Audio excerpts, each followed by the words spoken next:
Eu convido você a abrir sua Bíblia para lermos no livro de Provérbios, capítulo 31, versículo 30.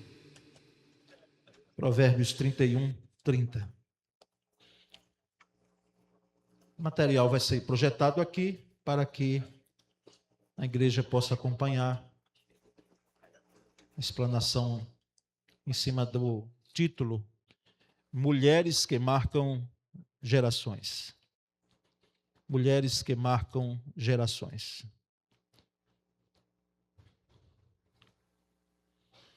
Provérbios 31, 30.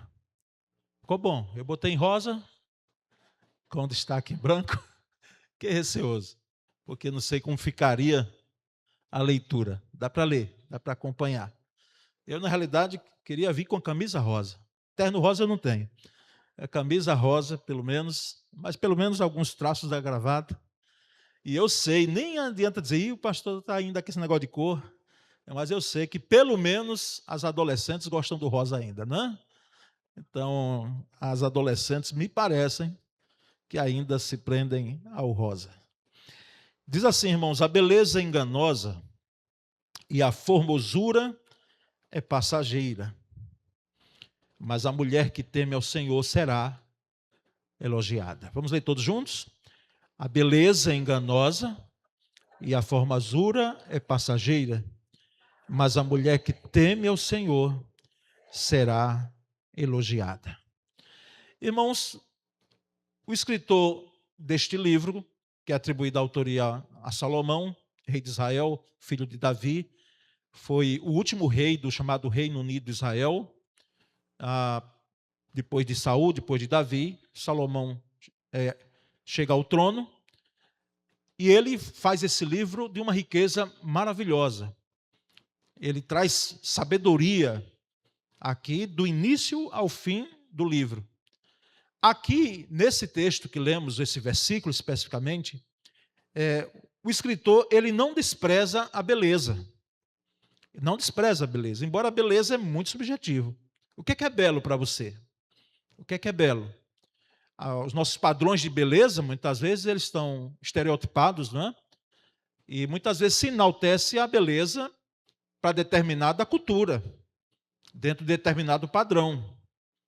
Então, beleza é muito subjetivo. Mas existe o belo? Claro que existe. Os que aqui olharam para um dia para uma moça, né? Ou quem sabe de idade, num segundo casamento, porque ficou viúvo, e gostaram do que viram, né? E viram beleza naquela que se apresentava à sua frente, de tal forma que hoje já vão anos, né, de casamento. E quando eu foco o casamento, não quero dizer que toda mulher, para ela ser bem-sucedida, para ela ser feliz, como diz, uma felicidade que vai além das circunstâncias, necessariamente o casamento é uma maneira, mas independe. Hoje a palavra ela vai da criança, mulher, até a de mais idade. Mas nós sabemos que aqui o escritor não despreza a beleza, porque beleza é bom, é importante. E principalmente o elemento feminino. Eu sei que tem homens cuidadosos com seu corpo, né? Nós temos visto aí homens que eles se produzem bem, cuidam bem do maior órgão que tem, não é? Que é a pele. E aqui nós temos a doutora Fabiola Calvi, né? Que é uma... Eu vi ela chegando aqui, ela ali. É uma dermatologista, não é? E sabe disso, melhor do que a gente. Então, tem homens que cuidam bem, fazem todo esse tratamento dessa caixa que Deus nos deu, chamada corpo, né? Mas as mulheres superam sempre, irmãos. Superam sempre. Por quê? Porque elas, no tempo de pandemia, nós chegamos ao conhecimento de que muitos produtos, muitas indústrias, muitas lojas, enfim, toda essa parte de comércio entrou em crise, mas o setor de cosméticos não. Ele continuou. Então, independentemente da pandemia que vivenciamos, as mulheres estavam cuidando de si. Né? E é algo admirável, irmãos. Né? É algo admirável. Então, aqui o escritor não despreza a beleza, o cuidar da beleza, tá certo? Não é isso que ele está colocando. é um chamado para valorizar o interior acima do exterior. O interior acima do exterior. E se alguém pergunta, mas os dois não são importantes? Sim. Mas que adianta o exterior bem aparente, bem cuidado, e o interior deixar muito a desejar? Então aqui o escritor Salomão está dizendo que, de fato, o interior, e nós vamos saber que interior é esse, mais especificamente quando ele destaca, é muito mais importante. Até porque a beleza, com a idade, com o tempo, as coisas vão trazendo as rugas, e por mais que se cuide, o tempo ele vai, de fato, instaurar o seu processo. Mas interiormente não. Nós entendemos, irmãos, que a aparência pode impressionar por um tempo, mas não revela necessariamente o caráter. De forma que, já que falamos em casamento, pastor tem que falar mesmo, irmãos. Eu incentivo mesmo o casamento. Eu estou casado há mais de 30 anos, embora não exista casamento perfeito, família perfeita, esposa perfeita, mulher perfeita, homem perfeito, nada, filho perfeito, não temos. Mas olhe além da aparência. Olhe, quando for procurar, tá certo? Porque não vai cair na sua frente uma Rebeca e um Isaac. Deus nos dá o padrão, né? Mas quando for procurar, olhe além da aparência. Não olhe só a aparência não, porque às vezes a aparência, eu diria muitas vezes, ela é enganosa. A beleza pode chamar a atenção, mas uma mulher que teme a Deus constrói um legado. A mulher que teme ao Senhor, esse temer a Deus aqui não é ter medo de Deus. É, de fato, respeitar as coisas de Deus. Mais do que isso, é caminhar nos caminhos de Deus. Ela vai deixar um legado, essa mulher que teme ao Senhor. Não importa se seja uma criança, um junior como aquela que nós não sabemos o nome, que lá no Antigo Testamento, diante da esposa de Naamã, que não sabemos também o nome, ela disse, se o meu senhor, falando de Naamã, que era leproso, conhecesse o servo de Deus, o profeta Eliseu, ele ficaria bom, porque é um homem de Deus que pode orar, e não é Eliseu que cura, mas é o Deus de Eliseu que curou. Aquela menina lá na Antiga Aliança, na condição até de escrava, essa menina deixou um legado, porque depois de tanto tempo, nós estamos falando dela ainda. O ano passado, preguei sobre a história de Naamã, tive que citá-la. Então, irmãos, entendemos que a Bíblia, ela menciona cerca de 800 mulheres ao longo de suas narrativas, abrangendo figuras nomeadas e anônimas. 800 mulheres. Nós temos os nomes de 170. 170 mulheres são citadas na Bíblia. E as demais, chegando aí esses 800 que faz a Bíblia a referência, anônimas, não sabemos. Até a sogra do Pedro, do apóstolo Pedro, nós não sabemos o nome daquela mulher. Então cita-se o episódio, como aquela mulher que tinha uma hemorragia que não cessava nunca durante 12 anos, a mulher do fluxo de sangue, não sabemos o nome. Mas, enfim, temos aí 170 são citadas. Isso representa, irmãos, 8% apenas dos nomes dos homens que apresentam-se na Bíblia. Então alguém pode dizer, puxa, a Bíblia é um livro masculino mesmo. É um livro de homens. Mas eu gostaria de dizer a você, lembrar, não trago esse dado lembro agora de leitura, que 70% desses nomes que foram citados não foram no Novo Testamento. Eles acontecem no Antigo Testamento, onde a mulher era tida como um patrimônio do homem. Era um patrimônio. Ela tinha que gerar filhos. É claro que nós temos exceções na Bíblia, homens que amavam muito, né, as suas mulheres, iam muito além. No caso do povo hebreu, a mulher ela tinha uma proeminência, ela tinha um protagonismo. Mas nós sabemos que lá na Antiga Aliança, era muito diferente. A mulher ela não tinha voz, a mulher ela é usada para procriar, ela tinha uma função bem definida na sociedade antiga. E então entendemos, irmãos, que Deus criou homens e mulheres com igual dignidade. Homens e mulheres com igual dignidade. Os papéis, quem sabe, olhe que os segmentos da sociedade, por exemplo, o exército, vou dizer brasileiro, porque em outras nações as mulheres já serviam e galgando postos de oficial. Mas o exército brasileiro, há um tempo, e nós temos aqui um coronel, que é o pastor Cabral ali. Pastor Cabral, há anos atrás, só entrava homem, né? Hoje já se tem elemento feminino lá, presente, inclusive servindo as Forças Armadas. E essa dignidade, ela deve acontecer em os diversos setores da sociedade. Esse olhar, papéis até podem ser diferenciados. Porque, vou dizer aos irmãos, o pai, como eu vi no Dia dos Pais, o ano passado, um vídeo maravilhoso, inclusive o Dia dos Pais, eu sei que hoje é da mulher, viu? Mas só a referência dessa aqui.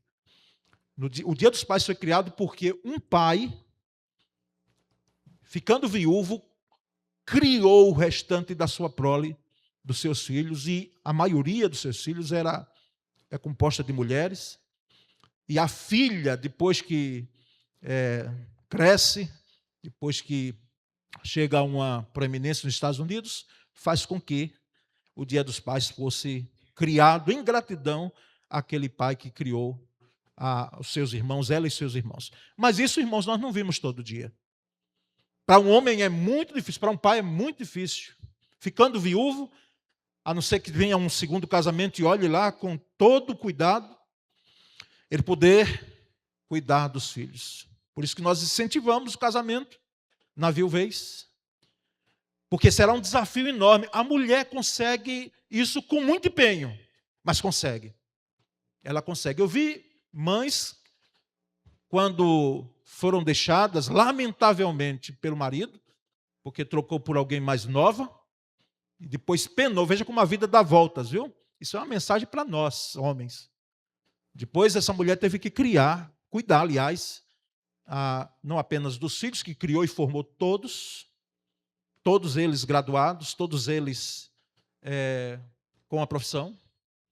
Depois teve que cuidar do marido que a deixou anos atrás, por causa de uma menina que tinha idade para ser filha dele. Mas não foi essa que cuidou, foi a esposa que ele deixou. Mas a mulher cuida, ela tem maior resiliência. Eu até brinco, e é uma brincadeira séria, dizendo que o homem, quando Deus foi criadão, criou de quê, irmãos? Do pó da terra. Pó da terra.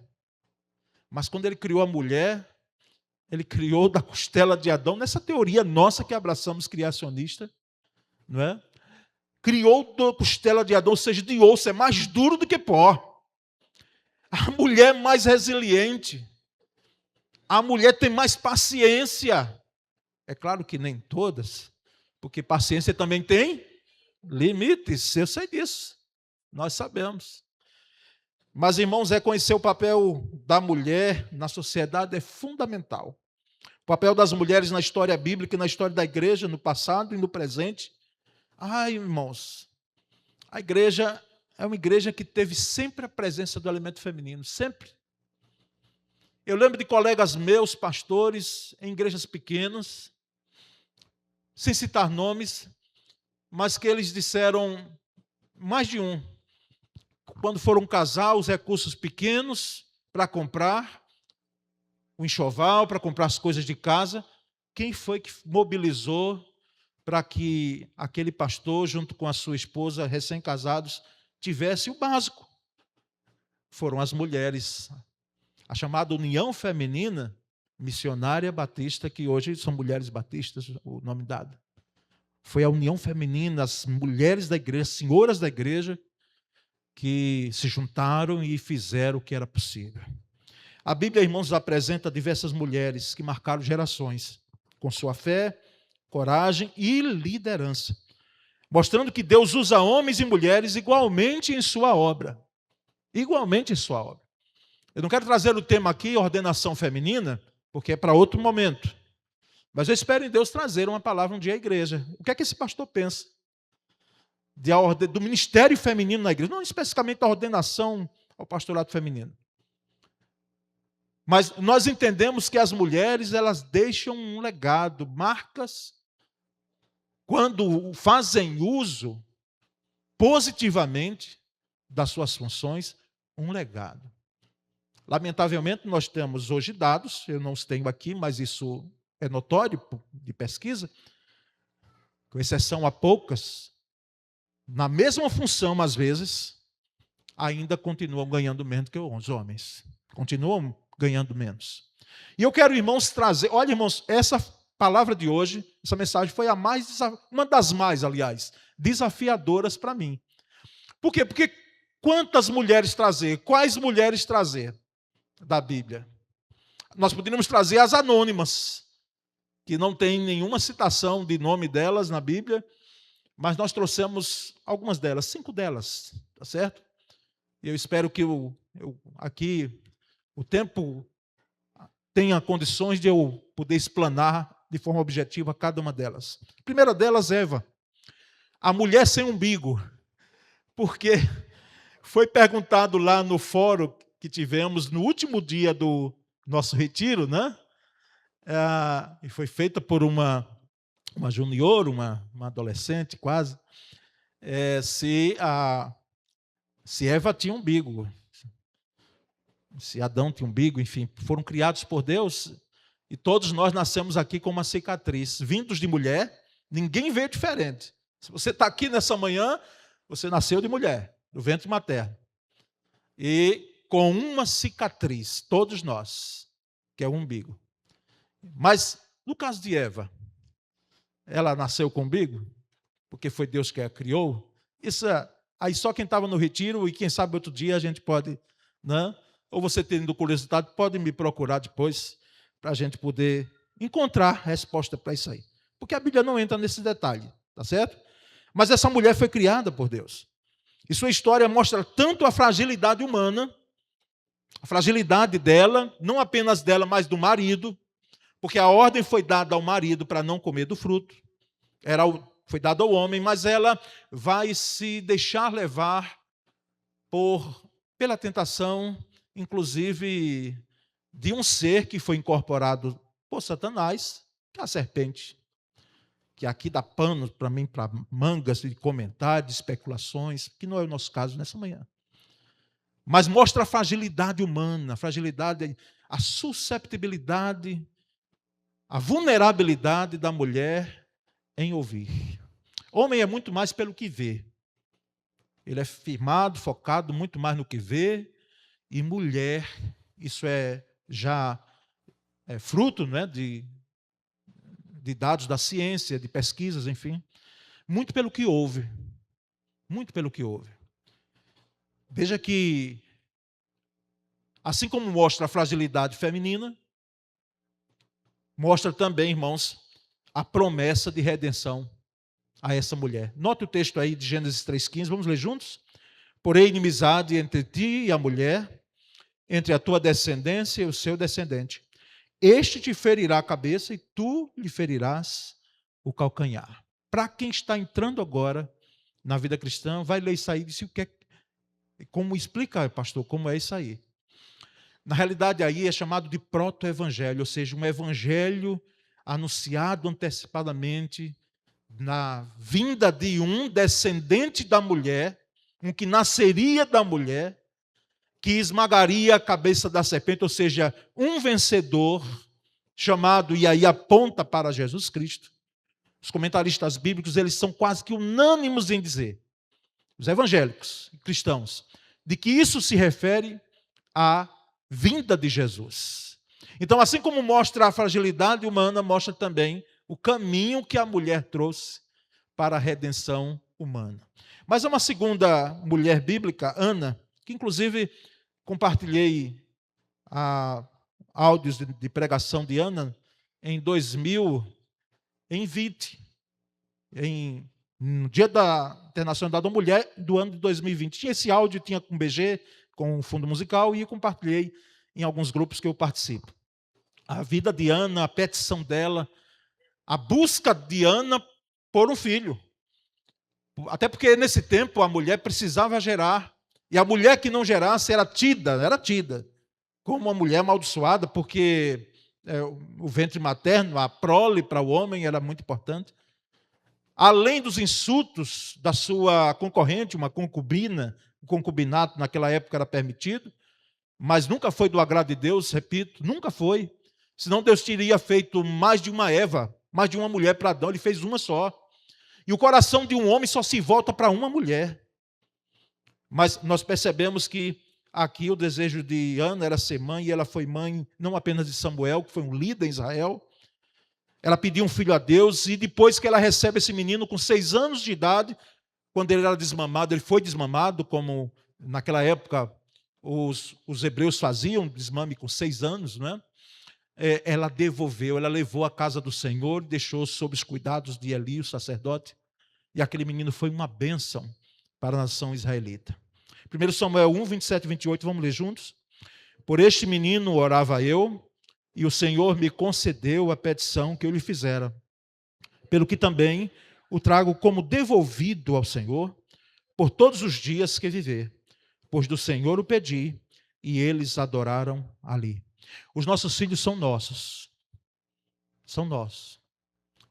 A maternidade, ela se estende até o último suspiro de uma mãe. Assim como a paternidade, feitas na legitimidade. Mas, irmãos, antes dos nossos filhos serem nossos, eles são de Deus. Eles são do Senhor. E Ana entende isso muito bem. Ela pediu ao Senhor e ela devolve ao Senhor o seu filho. E teve outros filhos que a Bíblia cita. Mas há uma terceira mulher chamada Ruth, uma moabita, não era israelita, era moabita, inclusive fazia parte de um povo que era inimigo de Israel. Trouxe muito problema ao povo de Israel. E Ruth, ficando viúva, ela converte-se ao Deus de Israel, ela tornou-se bisavó do rei Davi, e o amor de uma nora é expresso em Ruth para com a sogra. O amor de uma nora, no caso Ruth, é expresso fortemente para com a sua sogra Noemi. E esse texto aí, irmãos, é um texto que nós às vezes falamos em casamento, há músicas de casamento que são entoadas, mas não é de um homem para com uma mulher.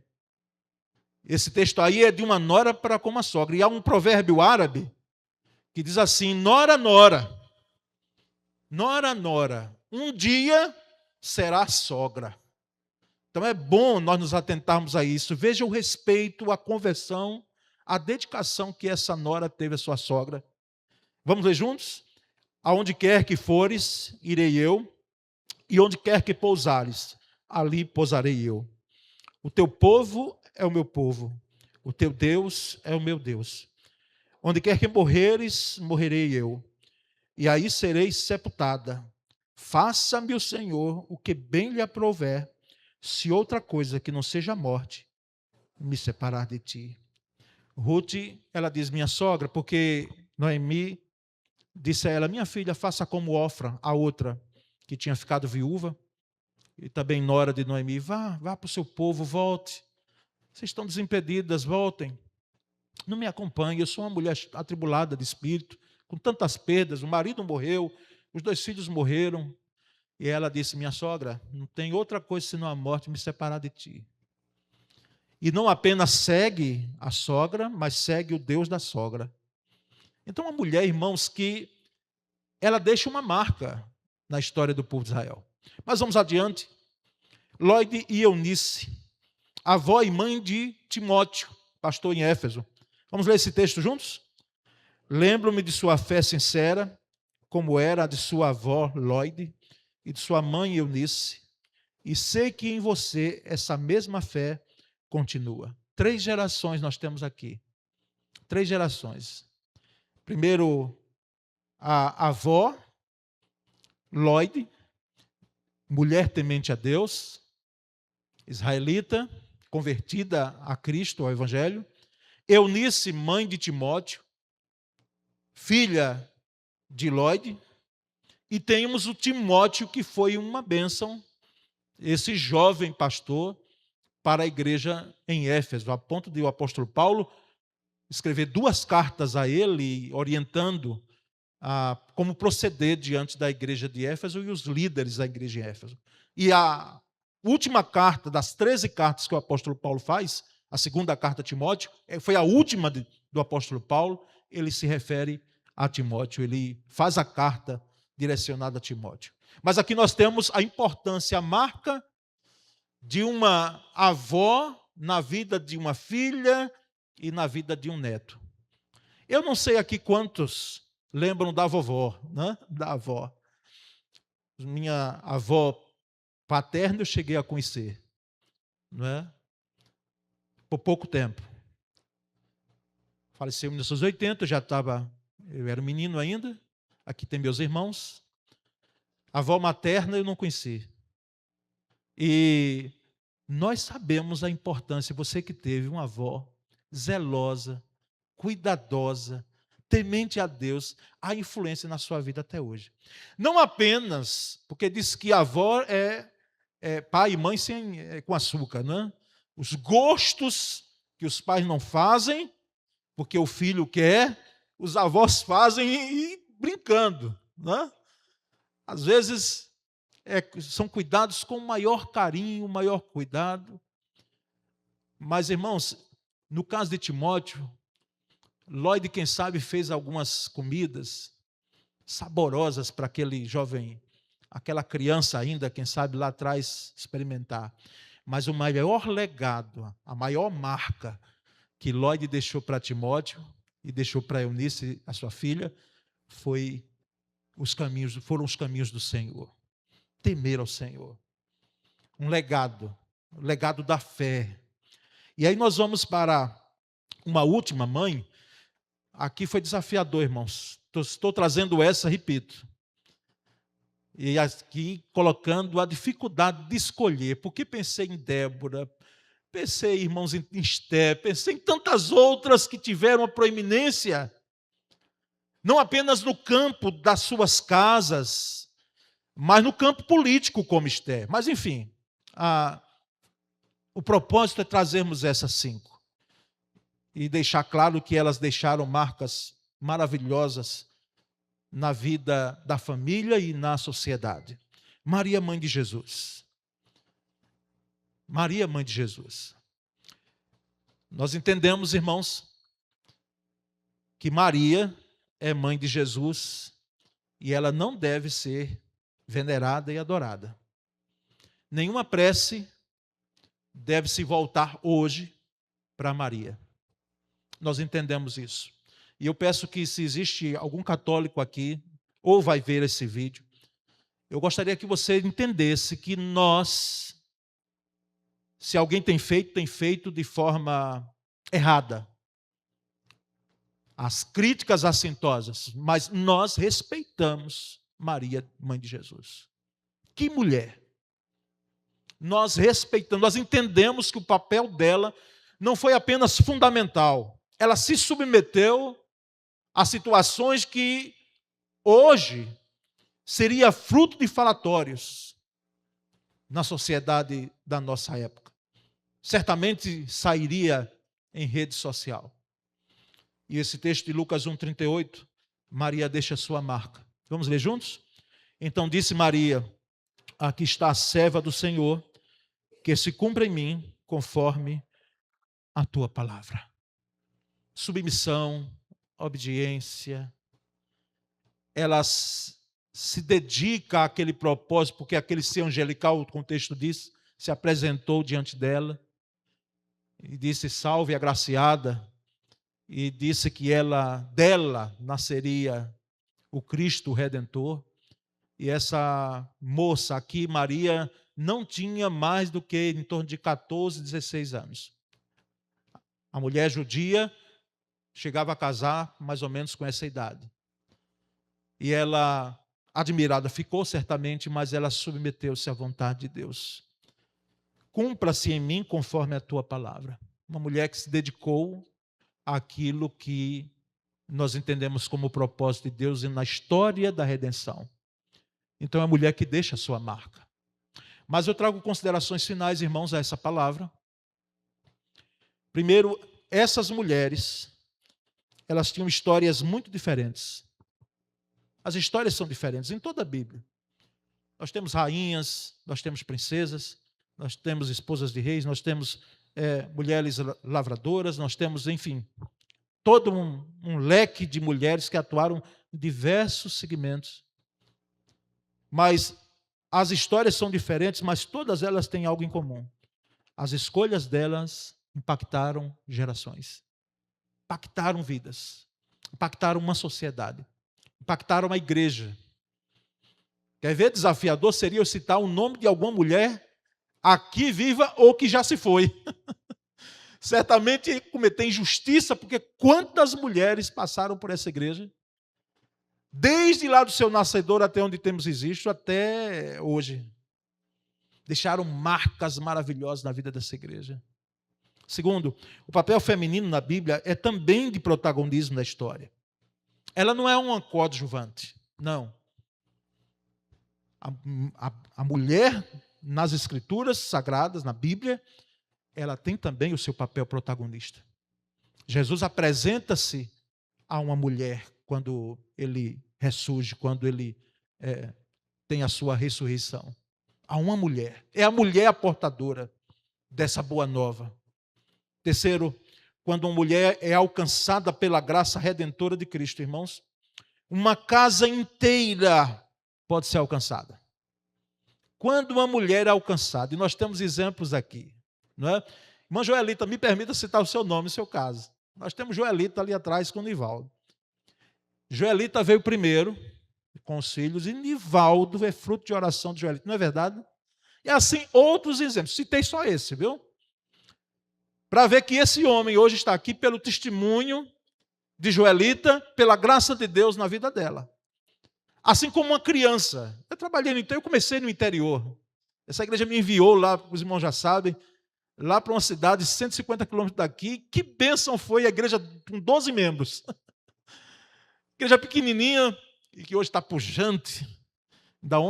Ontem eu estava acompanhando rapidamente pela internet a celebração do Dia da Mulher, ontem lá, na cidade chamada Poço Verde, de onde minha esposa foi criada. Sônia é baiana, mas foi criada em Poço Verde, divisa ali com Heliópolis, Bahia. E nós sabemos, irmãos, que uma criança, ela traz uma família. Eu vi isso aí. Eu vi o vovô chegar, que era muito zeloso na sua religião, mas a criança trazia. E eu ficava assim, como é que conseguiu esse milagre? E aí elas abriam o jogo, ela disse, eu disse ao vovô que eu ia cantar e ele tinha que ir. E vinha mesmo.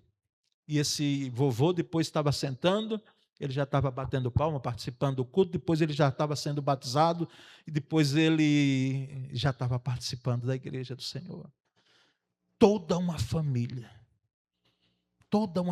alcançada. Nós estamos num mês de campanha missionária, a primeira missionária é a Bíblia. Tem gente que é alcançado pela graça de Cristo só lendo a Bíblia. Lendo a Bíblia. Mas a segunda missionária, irmãos, é a mãe e a criança vem junto. A mãe, uma mãe temente ao Senhor, uma avó temente ao Senhor, ela passa marcas indeléveis, positivamente, para a conversão de uma família inteira.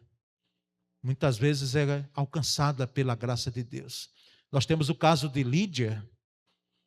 Lídia, toda a família foi alcançada pela graça de Cristo Jesus e toda a família batizada. Por último, irmãos, o mundo valoriza a aparência. E nós chamamos mundo aqui não um mundo geográfico, mas um mundo sistema. O sistema do mundo valoriza a aparência. Você é muito valorizado pela sua aparência, pelo que você veste. Eu já entrei em casas aqui, comerciais, hoje, porque evito muito, porque, meu Senhor, peço a Sônia que venha, às vezes comprar alguma coisa, correndo, né, do comércio, daquele glamour, muitas vezes perto das festividades. Mas, às vezes, saindo daqui, e a necessidade de usar um terno, como atender de vento é diferente, só o terno faz diferença.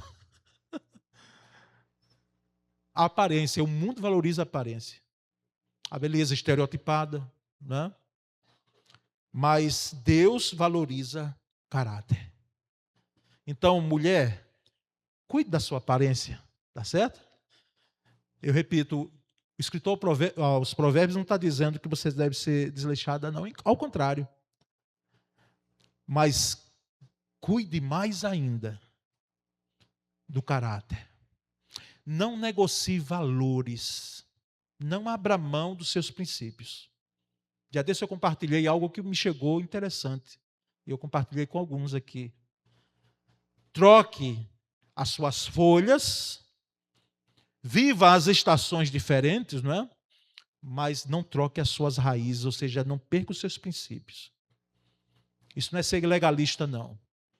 Isso é não negociar valores, não abra mão daquilo que Deus tem lhe dado. Que Deus continue abençoando cada mulher aqui nessa manhã. Eu gostaria de dizer a vocês, não é apenas porque esse dia foca, não. Mas o mundo sem vocês, e Deus já percebeu isso, ele tinha propósito. Que tristeza Adão sozinho, irmãos, ali no Éden. Eu penso Deus olhando para ele e diz, coitado, tem que colocar uma mulher aí, né? Mais do que esposa, uma presença feminina no mundo. Sem vocês, o mundo seria uma tragédia. Sem vocês, a sociedade penaria. Sem vocês, a igreja perderia a sua beleza, a sua pujança. Deus as abençoe. Eu quero orar. Eu peço a todos que se coloquem em pé, dando contornos finais ao culto dessa manhã. Ó Deus bendito, que desafio falar do elemento feminino. Sabemos que a história da humanidade e a história bíblica também, lamentavelmente, traz mulheres que não foram bem-sucedidas. Foram mulheres amarguradas, mulheres na sua índole, no seu caráter, maléficas, como a Jezabel. Mas, Senhor, essas são minoria. Porque nós entendemos que onde a mulher passa, e a mulher temente ao Senhor faz isso de maneira maravilhosa, o ambiente se transforma. Ela deixa marcas no ambiente e principalmente na vida de um filho, na vida de um irmão, na vida da família, na vida da sociedade. Muito obrigado, Senhor. Muito obrigado. E quando falamos isso, lembramos as mazelas, não apenas aqui do Brasil, da violência contra a mulher, Senhor. Ainda hoje, se nós ligarmos os meios de comunicação, ouviremos, ou leremos, uma mulher que foi violentada na sua forma de ser, por alguém que se achou dono dela. Ó Deus, misericórdia. Que, ó Deus, nós possamos ver esse quadro mudar, melhorar e mudar. Que haja um respeito de nós, homens, em relação à figura feminina. Pai bendito, te peço em nome de Jesus, que o Senhor continue dando graça a todas elas. Que o amor de Deus o Pai, a graça de Jesus o Filho e a consolação do Espírito Santo, seja o poder do Espírito Santo, a comunhão do Espírito Santo seja sobre todos nós, hoje e sempre. Amém. Graças a Deus.